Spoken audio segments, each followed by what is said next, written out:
warahmatullahi wabarakatuh. Innal hamdalillah nahmaduhu wa nasta'inuhu wa nastaghfiruhu wa na'udzu billahi min shururi anfusina wa min sayyiati a'malina may yahdihillahu fala mudilla lahu wa may yudlil fala hadiya lahu. Asyhadu an la ilaha illallah wa asyhadu anna Muhammadan abduhu wa rasuluh. Allahumma shalli ala Muhammad wa ala Muhammad. Yang kami hormati Bapak, Ibu dan saudara sekalian, alhamdulillah kita panjatkan syukur kepada Allah Subhanahu wa taala. Pada siang hari ini kita bisa bertemu, berkumpul dalam satu majelis yang insya Allah menambah keberkahan, memberikan pencerahan dan lain-lain yang semoga semuanya bermanfaat dalam rangka penyuluhan hukum, bijak dalam bermedia sosial, kemudian kita memahami undang-undang ITE. Saudara sekalian, saya matur saudara ini. Baru saja sepanang. Saudara sekalian, program penyuluhan hukum ini secara pribadi saya ini sudah keliling Jawa Tengah. Yang Solo ini. Nek di kampung saya sudah biasa karena saya undang satu RT 80 orang datang. Tidak hadirkan orang lain. Tetapi kalau tidak ada orang lain saya maju. Nah, di Solo ini juga sering mengadakan di pinggir kali sana, di daerah Gilingan, kemudian Minapadi. Nah, saya kerjasama dengan Soloja. Ini kalangan penjaringan kita ini malah jarang. Ya, makanya saya, apalagi ini kemarin saya tawarkan pada teman-teman di rombongan hari Kamis malam. Tawarkan ada program seperti ini mau tidak mau membuat di bareng-bareng. Wes gratis, tidak ada cas apapun, nanti kita biayai semuanya. Alhamdulillah ada. Baik, semoga ini bermanfaat karena memang hari-hari ini hari-hari krusial buat para pengguna medsos khususnya ini. Nah, nanti kita coba telaah satu demi satu kilo-kilo awake dhewe iki masuk ning goniku napa mboten kilo-kilo. Apa kita masuk di link itu atau kalau kita masuk kemudian treatmentnya bagaimana? Apa wis ditok ning wis mengalir sebagaimana biasanya? Nah, ini nanti kita coba bersama-sama. Waktunya tidak banyak. Sebetulnya waktunya 2 jam. Saya baca jam 1, saya tetap di 5, nanti ya molor, nanti ada selingan untuk adzan asar. Baik, Bapak Ibu saudara sekalian, ini saya aturkan dulu tentang penyuluhan hukum. Ya, jadi ini penyuluhan hukum berdasarkan oleh paham. Siapapun boleh mengikuti bahwa itu satu grup, satu kelompok itu sah-sah saja. Bahwa hari ini yang menyelenggarakan adalah PKBM Cahaya Hikmah niku nggih mboten napa-napa. Siapapun nanti boleh melakukan. Cuma saya mengkhususkan pada teman-teman atau rombongan atau kelompok-kelompok kita terlebih dahulu. Baik, ini sekedar informasi. Ini bantuan hukum. Paham ini satu lembaga yang sudah terakreditasi. Jadi boten organisasi bantuan hukum sing abal-abal. Kita sudah punya akreditasi sertifikasi sejak 2013. Per 3 tahun ini ada perpanjangan. Terakhir nanti di tahun 2021. Dengan kita punya sertifikat akreditasi ini, kita bisa melakukan kegiatan macam-macam. Kita bisa kerjasama dengan kementerian, kita bisa kerjasama dengan APBD, ini bisa. Dengan Biro Hukum Provinsi pun juga tidak masalah. Hanya kemudian Biro Hukum karena pandemi ini kita baru ada 12 item, baru 1 sudah di-close. Karena apa? Duitnya untuk menangani pandemi. Lanjut, nah ini kita punya dasar hukum dalam kita melakukan sebagai satu organisasi bantuan hukum, undang-undang khususnya undang-undang 16 2011. Ini memang bantuan hukum khusus untuk orang-orang yang tidak mampu. Nah itu. Jenis bantuan hukum ini ada penyuluhan hukum, konsultasi hukum, mediasi, penelitian, investigasi, negosiasi, pemberdayaan, pendampingan di luar pengadilan, drafting atau pembuatan legal drafting di dokumen hukum. Ini, apa ya? Berusaha diserap lagi. Jenis bantuan ini pada pidana, perdata, dan tata usaha negara. Nanti ada perburuan masuk di tata usaha negara, perburuan masuk di perdata, berkaitan dengan kebijakan pemerintah yang sifatnya individu, nanti masuk di tata usaha negara. Ini adalah bagian-bagian yang nanti akan dilakukan upaya bantuan hukum secara gratis. Syaratnya gampang ini. Nah, tujuan ini, syaratnya ini, wong miskin, punya identitas, punya surat keterangan miskin. Kalau kita di Solo, yang miskin itu sudah terdata di dalam database pemerintah Kota Surakarta, dan tidak perlu kok ngaku wong miskin, genah kelurahan diguyu. Bukan itu datanya gitu, nggak ada catatannya. Oh, simpulan ada, oh gitu. Kalaupun kemudian dia miskin di Kota Solo, dia miskin tapi belum masuk dalam database kelurahan biasanya gelem gawe ini nanti dengan nomor kosong. Karena saya diserahkan sering gitu ya. Tapi kalau tidak tercatat sama sekali, kayak penampilannya ya oke baik, biasanya kelurahan kayak sektoran miskin, rodo aras-arasan. Itu. Ini tata cara pembentukan hukum.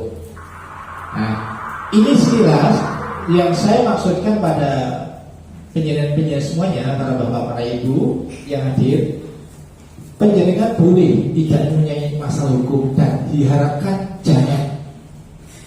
jangan punya permasalahan hukum. Tetapi istilahnya pun wong loro niku ora dikarepne. Ya. Orang sakit itu tidak mau. Orang hari ini kena corona tidak mau. Ning nek wis kena, ndonga apa ya menang bayi. Kita tidak kena, insya Allah, alhamdulillah. Nenek dong tanggane kena, apa yang kita diam saja. Sementara kita mengatakan kita adalah aktivis, kan begitu. Nah, inilah salah satu jawaban. Misalkan si keluarga si fulan itu punya permasalahan dengan hukum, yang baik kemudian mengadu pada penjenengan semuanya yang hadir di sini. Tidak bisa kita mengatakan wah ada pengalaman, wah pulau buatan mudah niku Pak. Saya tidak tahu Bu, jangan begitu. Pulau kayak nomor telepon, jenengan telepon iki, insya Allah sekian jam terbuka agar HP orang mati. Ini salah satu solusi ini. Nek kurang marah boleh jenengan tindak nang kono di Kartosuro boleh ada Pak Sugiono SH, di Serengan boleh ada Pak Purwanto SH. Kalau ini dipahami, ada lagi di Mojosoko Ibu Hasati Pamiluwati juga ada. Nah, artinya kita mencoba membahasakan pada kiwateng awake diriku yang punya problematika hukum, khususnya bermasalah dengan hukum, baik pidana, perdata, tata usaha negara, monggo penjenengan bantu semaksimal mungkin, apalagi yang menyangkut pidana. Kalau masalah perdata, utang piutang, masalah warisan, masalah marital, masalah rumah tangga, itu sih kena disemayani. Tetapi kalau sudah menyangkut masalah pidana, orang iso disemayani. Kita lihat Ustazah Hikin, Anida, pagi malam ditangkap. Paginya teman-teman dari Paham Jakarta sudah masuk, Mbak lihat. Kenapa? Itu harus segera pendampingan. Nah, maksud saya ini penjenengan sampaikan kepada tonggo penjenengan, konco penjenengan nanti yang punya problematika hukum. Tidak semuanya saya bisa ngayahi, tetapi setidaknya nek wong loro wis ketemu dokter niku rada ayam sithik. Ayam iki perlu ngurangi beban stres, ngurangi tambahi loro. Ana ta nggih? Wis loro ketemu dukun ceritane ngalor ngidul. Wah, iki loro apa mati gitu kan nggih. Pun demikian orang punya permasalahan hukum. Kalau belum tahu permasalahan hukum dan solusinya, dia mengatakan wow, wah ini kena celuk polisi, piye sehingga menambah kekhawatiran, ketemu sing wong kurang pas. Lah wis entek amek kurang golek, kandangnya kebunnya ambrol, kandangnya katut. Nah, ini bahasa Jawa gogol-gogol. Enak ngoten kok. Nek kita pakai bahasa Indonesia terus itu kadang juga ya ngoten iku lah. Oke. Itu tadi nanti penjenengan bisa sekali lagi konfirmasi berkaitan dengan hal-hal yang sifatipun napa niku permasalahan hukum. Nanti saya akan sampaikan pada penjenengan ada film durasi pendek 1-2 menit. Nah, ini ada lagi nih sekarang.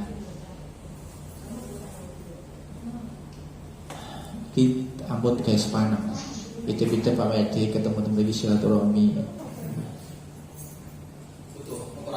Betul sah, mulai salah kita den. Mulai salah kita den. Ini ada film durasi pendek. Sekali lagi saya matur, kita bikin santai Mas. Saudara sekalian, mau undang-undangnya gampang. Penjenengan punya HP semuanya kok. Duwe HP browsing, krek, jering ketangkep mergone ngoten. Hadinoto mergone gara-gara Covid dadi ditahan. Ustaz Hakim gara-gara ngono dadi ditahan. Penjenengan bisa browsing itu. Jadi jangan terpaku pada ngeten-ngeten iki tinimbang rene kegiatan telepon. Ini ada, semoga manfaat ini. Ada film cerita pendek.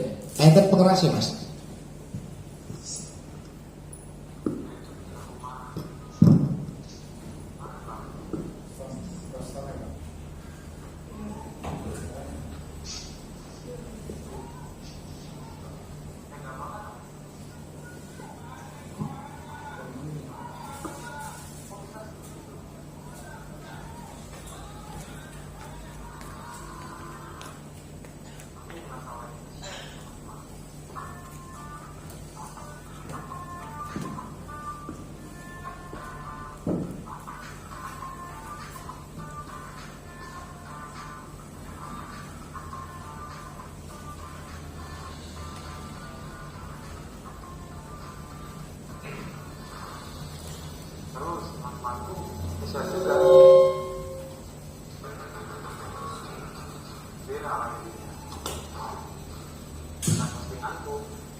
Itu sedikit cuplikan film durasi pendek. Jadi nopo itu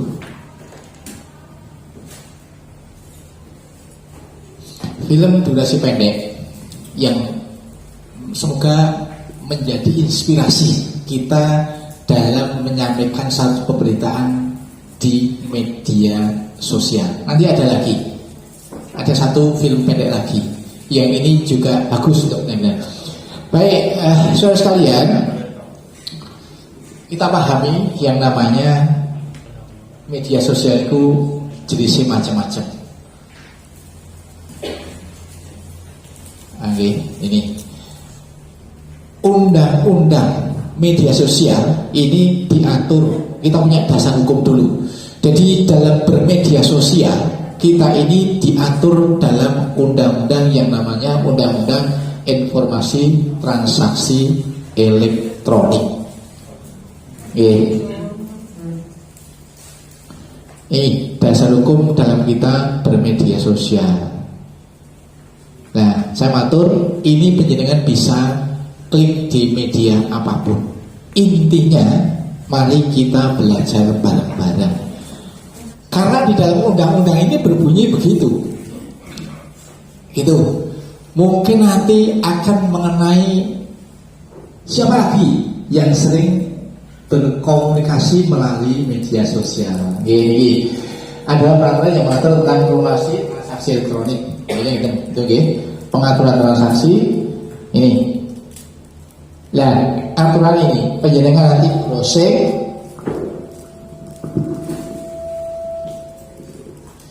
Kalau undang-undangnya adalah Undang-Undang nomor 11 2008 tentang transaksi elektronik yang diperbaharui dengan Undang-Undang 19 tahun 2016 yang pelaksananya di setahun kemudian atau 2 tahun kemudian. 2019 mulai penggunaan Undang-Undang 19 2016. Yang direvisi ini, saudara sekalian, baca sekolah lain. Yang direvisi ini sebenarnya hanya aturan tentang khususnya tentang masalah pidananya saja. Yang lain-lainnya tetap mengacu pada Undang-Undang 11 2008. Khususnya mengenai unsur-unsur delik di pasal 27, 28 sampai 31 sekian itu mengatur tentang apa sih sing iso dipidana. Baru di dalam Undang-Undang 19 2016 itu perubahannya tentang dipidana. Misalkan ini tadinya berkaitan dengan syarat tidak bisa ditahan karena ancamannya hanya 4 tahun. Tadinya pencemaran nama baik itu hanya 4 tahun sehingga tidak bisa ditahan. Dengan undang-undang ini maka semuanya menjadi 6 tahun. Di dalam hukum undang-undang pidana, kalau ancaman hukumannya lebih dari 5 tahun, polisi mempunyai hak, jaksa mempunyai hak, hakim mempunyai hak secara subjektif maupun objektif untuk menahan seseorang yang melanggar pidana dengan ancaman di atas 5 tahun atau pasal-pasal tertentu. Nah ini sing membuat kita ini kadang-kadang kok pernah ditahan ya, padahal dia melanggar pasal yang sama. Kok itu kok malah iso jagongan yang ngene lincah karo penyidik ya, kok ora ditahan. Nah semacam itu. Diskresi penyidik ini yang punya kemudian kewenangan untuk kemudian nahan apa ora. Dasarnya apa? Nah ini yang tidak diukur. Objeknya jelas, di atas 5 tahun dia bisa ditahan. Subjektivitas ini yang tidak dimiliki, tidak diatur secara undang-undang. Si X itu kok ditahan, kenapa si Y tidak dalam pasal yang sama, tindak pidana yang sama? Oh jebule dulure toh. Bisa jadi meskipun secara hukum diatur, subjektivitas itu diukur dengan aturan di dalam undang-undang. Tidak melarikan diri, tidak mengulangi perbuatan, tidak menghilangkan barang bukti. Kalau polisi sudah punya subjektivitas semacam itu ya sah-sah saja. Dia tidak ditahan apa? Oh dia kooperatif kok. Dia tidak ditahan apa? Oh dia tidak akan menghilangkan bukti, dia tidak akan melarikan diri, makanya tidak ditahan. Loh kenapa dia ditahan? Khawatir itu dia wong dalanan kok. Guna ijo malah penyidik atau jaksa yang salah. Kan subjektivitas sekali. Makanya jangan kaget. Ya mau gratis. Kok iso ya? Keadilannya di mana? Itulah undang-undang. Karena memang kita punya undang-undang di tahun 86. Gus Kiras mawon. Nah, ini adalah beberapa bunyi pasal di dalam undang-undang. Jadi kemarin saya itu bawa sorot yang mati batu itu tadi mencerahkan. Setiap orang dengan sengaja dan tanpa hak menyebarkan berita bohong dan misalkan kematian kerugian konsumen dan taksi dengan pasal 45 ayat kedua dipidana penjara paling lama 6 tahun dan atau denda paling banyak 1 miliar. Nah, ini sama tahu dulu kesannya penjara-penjara kita punya dasar. Oh ini toh. Nah setelah itu nanti itu. Jadi kalau kemudian ada informasi yang tidak benar kok kemudian tersebar, apakah itu yang membuat, atau dia yang melu-melu ngabar nih? Nah ini yang harus kita pintar-pintar menyaring dan men-sharing. Tidak ada bahasa setiap orang yang membuat, kan tidak ada. Setiap orang dengan cara menyebarkan. Nah, menyebarkan. Apakah di situ ada ketentuan yang membuat dan menyebarkan? Kan tidak. Nek menyebarkan ya keluar jenengan ya kena. Di dalam pasal pidana ada yang namanya delik penyertaan. Pasal 55 KUHP itu ada melu-melu. Nah itu, misalnya ada mencuri. Yang mencuri jelas dia melakukan tindak pidana pencurian. Rumah sana kancane lah kurang nyolong, lah ngopo? Ning dhek niat nelinggis. Nah, aku ra nyolong kok, ning aku ning bukane lawang. Nah, dia tidak mencuri, kategorine orang jikuk saka omah nggih. Ning pasal 5 turut serta dalam perbuatan pidana. Lah ini hampir sama. Meskipun dirinya lagi itu. Lah niki ancamannya dengan penjara paling lama 6 tahun. Ngoten-ngoten niku. Ini juga nanti setiap orang diatur. Lah niki sekaitan dengan sara. Lah ini dulu tidak terkena penahanan awal gitu. Cuma sekarang setiap orang yang sengaja menyebabkan rasa kebencian ya, agama dan golongan. Ini saya matur ini saudara sekalian, tetapi jangan kemudian wah Pak Puri malah meden-meden. Tidak, sing penting awake dhewe ngerti. Ada nggih? Karena kita kadang-kadang itu jangan-jangan pasal ini dienggo sapa to? Nah, ya. Kalau itu landai-landai saja, semua orang terkena. Tetapi pada prakteknya, saya kenal dia dalam tanda kutip lawan. Nah itu. Sampai lihat browsing yang namanya Mu'anas Al-Aidin. Ya, pernah lihat itu? Dulu dia tim kampanyenya, dia pengacara. Dia maunya Rizik Syihab pernah jadi kuasa hukumnya si Aki, jadi pengacaranya orang-orang Islam terkenal. Sekarang hampir semua orang-orang terkenal, khususnya yang orang-orang Islam, oleh Mu'anas Al-Aidin dilaporkan karena undang-undang ITE. Apa kepentingan dia? Secara pribadi tidak ada kepentingan.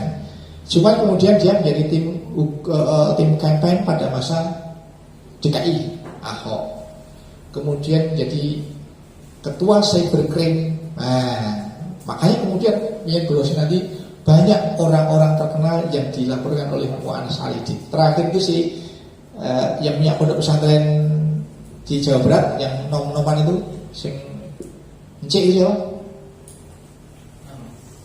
Bahar.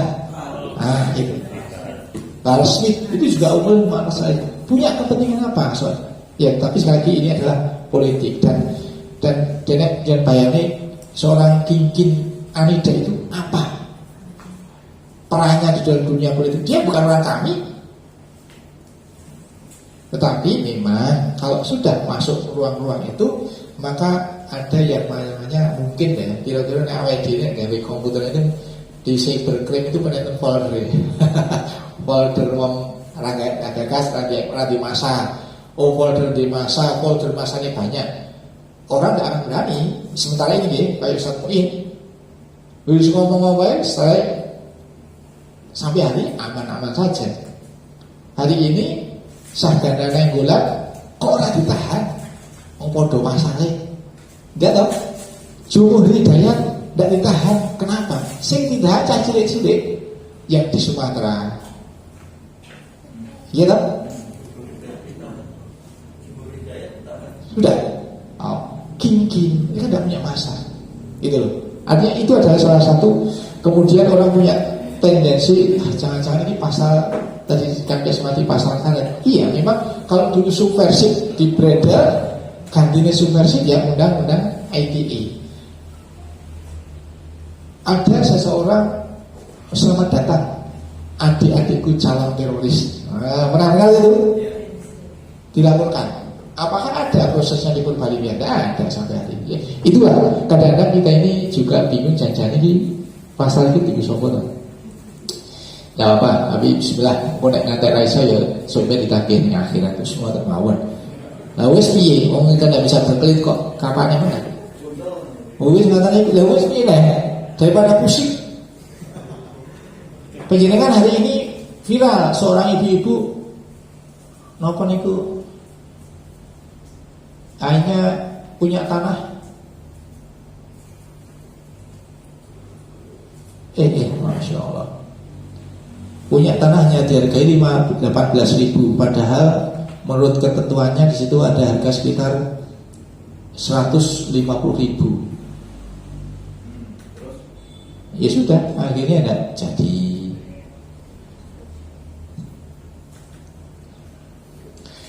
Baik, saya sekalian, ini informasi awal. Mungkin nanti browsing di internet juga bisa. Pengguna media sosial di Indonesia itu di bulan Januari 2019 mau berapi-api, maka saya ingin kita biar awal ini untuk sekedik, oh ternyata janjane kita ini masuk bagian dari ini. Penduduk Indonesia itu 200 juta walu sing menggunakan internet 132 yuta. Nggih. Sing aktif di media sosial 150 juta jiwa. Wes, nah nggih. Artinya peluang bisnis itu ada di sini. Wes di klankesik 150 yuta wong lunga gitu. Kemudian saat ini media YouTube menempati urutan teratas. Nah ini penduduk Indonesia 268. Sing apa itu penduduknya semono, nek sing subscribe mobile semono. Artinya wong siji kira-kira duwe HP loro. Akhirnya ya boyo, ayo sing ngomong lagi, sisi duwe niki, sisi duwe niki. Oh, ini namanya sama, tapi punya dua nomor. Artinya kan punya dua nomor ya. 155 ping 300. Nah, sing menggunakan internet 150, sing niku 56%. Mobil 130. Nah, tuh. Enten mulai niki. Nah, niki. Penduduknya pengguna 150 juta, sing mobil 130 atau 48%. Jadi pangsa pasar mulane yo ramai itu. Nek para produsen HP itu ya berlomba-lomba masuk ke Indonesia. HP ngeten-ngeten iki wae. Nah ini adalah platform yang paling urut-urutannya ini. Ini dimulai dari ini. Ini adalah YouTube sekian persen ini.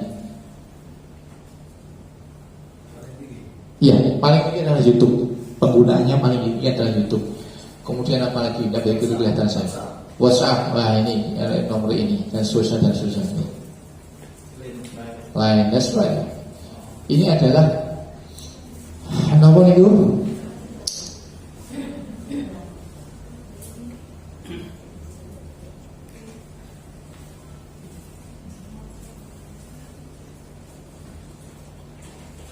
Ini YouTube, Facebook, WhatsApp, Instagram, Line. Ini adalah platform yang oleh orang Indonesia. Lah, awake dhewe bagian di kira-kira ya semuanya mau. Saya kemarin di kelompok kon buka telepon gawe Telegram, malah aku install Instagram. Harus disengaja sama Mas Sigit ini, pangkuri kon Telegram Instagram. Wah, itu enak. Mulai kalau di daftar ya, tambahin nomor orang mudeng, sebelum salah.